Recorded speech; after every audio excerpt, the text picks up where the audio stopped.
Good evening and welcome to NewsNight. Tonight we'll have your international news, such as the boat stuck in the Suez Canal, and your national news with more information on COVID-19 vaccines. All this and more coming up on NewsNight.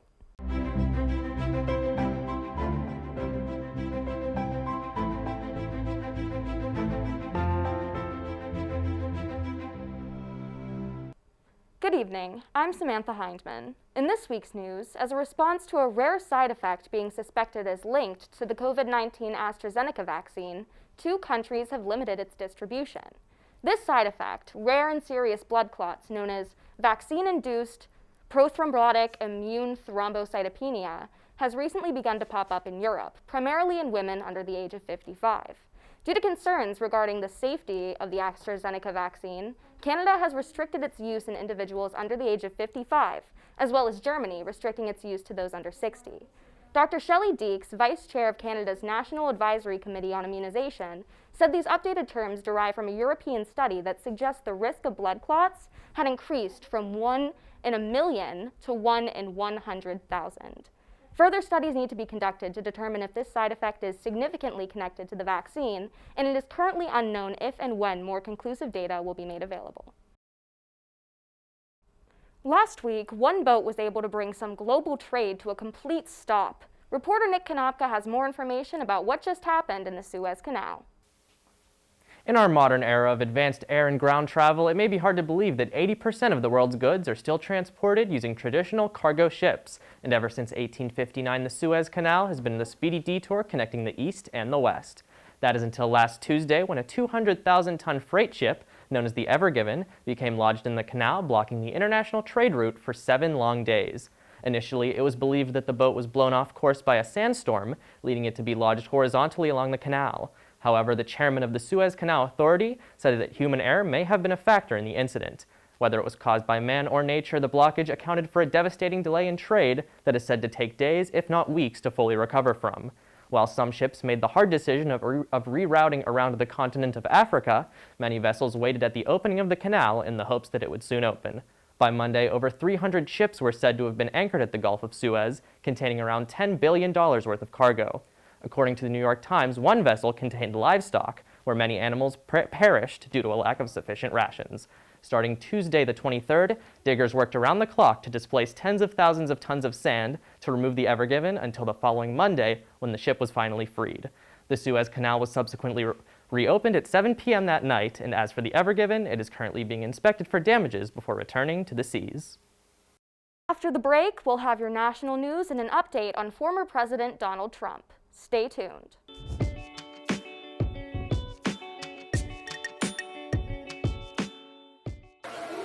Alright, go. Go to our new website, uview.plainpark.edu.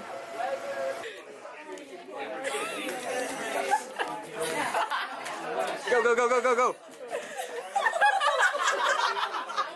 Join UView and find your herd! Be like, Join EOP. and 3, 2, Join EOP. I was just saying, grab them now, or else I can listen. Yeah. Join On Point with Politics. 3, 2, 1. Join Pioneer Sideline. Loneliest number that you'll ever do.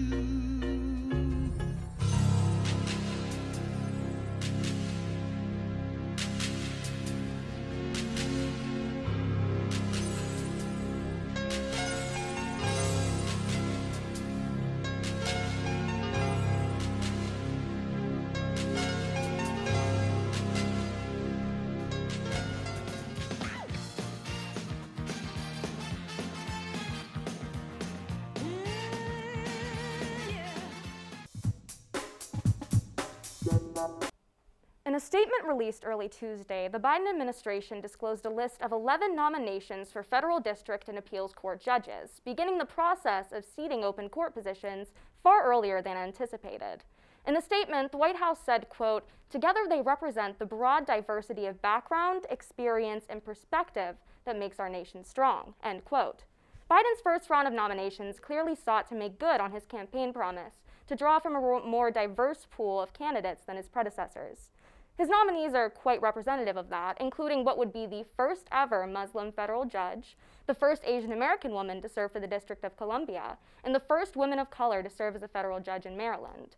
As the first judiciary picks from an administration typically set their tone, activists are hopeful Biden will continue this trend with the other 68 open slots, as well as the 26 more that are expected to become vacant later this year. A man on the run has been arrested after being recognized from his YouTube channel. Alexa Shawless has more on this unlikely story.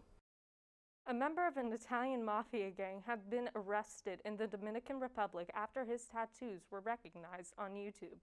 After 7 years on the run, Mark friend Claude Biart was tracked down through a, quote, YouTube cooking channel, end quote, that he started with his wife, according to a statement made by the Italian police. While Biart hid his face in his videos, his tattoos could be seen, which allowed him to be recognized.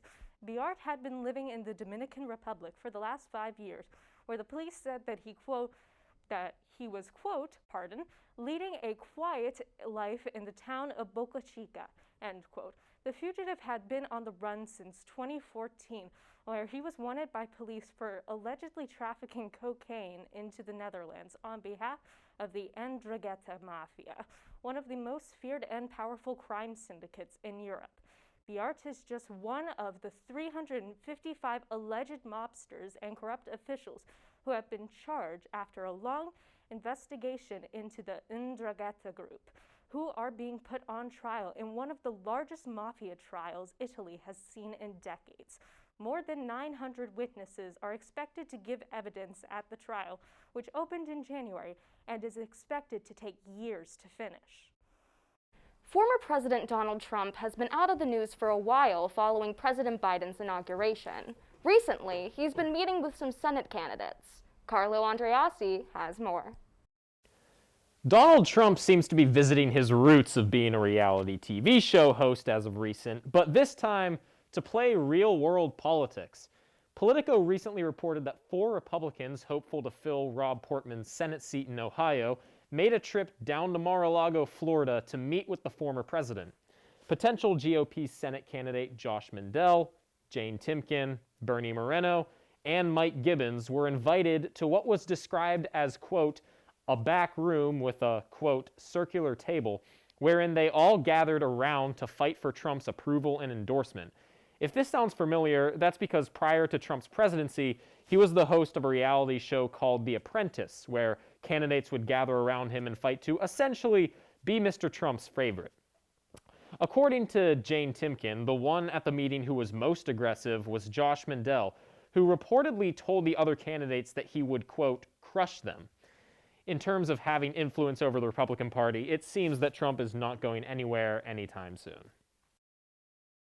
This past Monday, a bill was passed through the Arkansas State Senate that would restrict transgender minors from receiving gender-affirming care. This kind of care includes puberty blockers and hormones. The bill will land on the desk of Arkansas's Republican Governor Asa Hutchinson.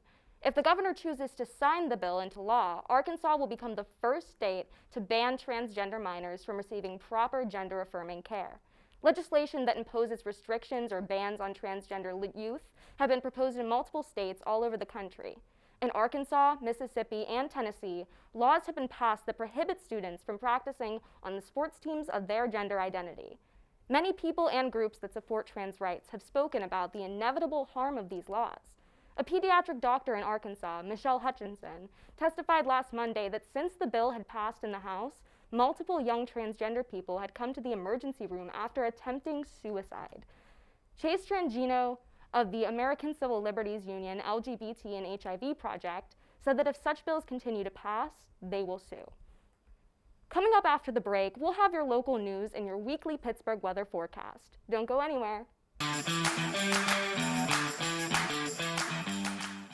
What's one word to describe CAB?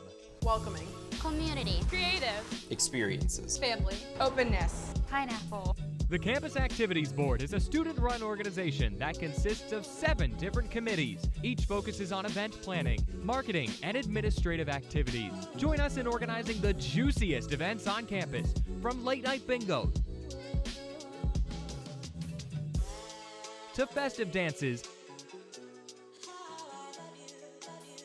to our team bonding meetings. Follow us on Twitter and Instagram at Point Park Cap, or like us on Facebook at Campus Activities Board at Point Park University. Good evening and welcome to NewsNight. I'm Josh Troop alongside Jess Paterchak. Defending his decision to kick out 15 Cuban diplomats from the United States. Thanks, Allison. Fitness on Demand has returned to Point Park.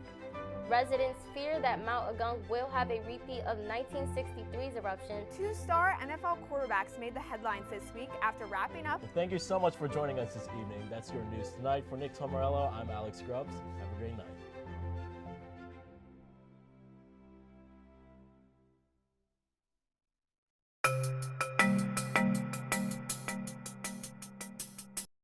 Three Pittsburgh residents are facing felony charges following an investigation revealing a scheme that defrauded Pennsylvania of over $1 million in unemployment insurance. The three Brighton Heights residents are all facing 2 counts of corrupt organizations, as well as 1 count each of theft by deception, theft by unlawful taking, conspiracy, and tampering with records. Attorney General Josh Shapiro stated, quote, "These defendants took advantage of a program meant for everyday workers whose lives were uprooted by COVID-19 by stealing hundreds of thousands of dollars from the rest of us," end quote.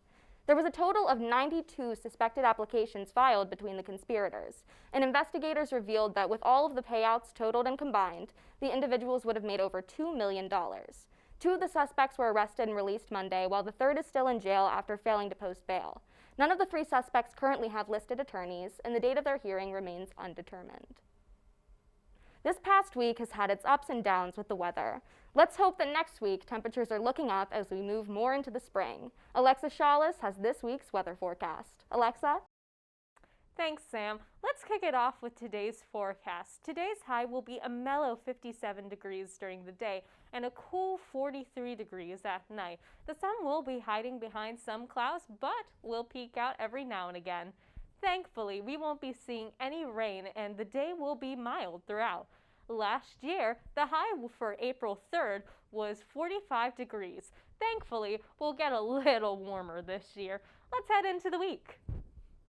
This week we'll have some nice high temperatures like Monday and Tuesday with the low 70 temperatures. Luckily, we won't be seeing anything too cold and the temperature will stay within the low to mid 60s. Again, luckily we aren't seeing much rain at all and this week will mostly be sunny. The only gloomy day will be Wednesday with a 97% cloud coverage. That's all for this week. Back to you, Sam. After the break, we'll have yet another story about your favorite little sponge under the sea. Stay tuned.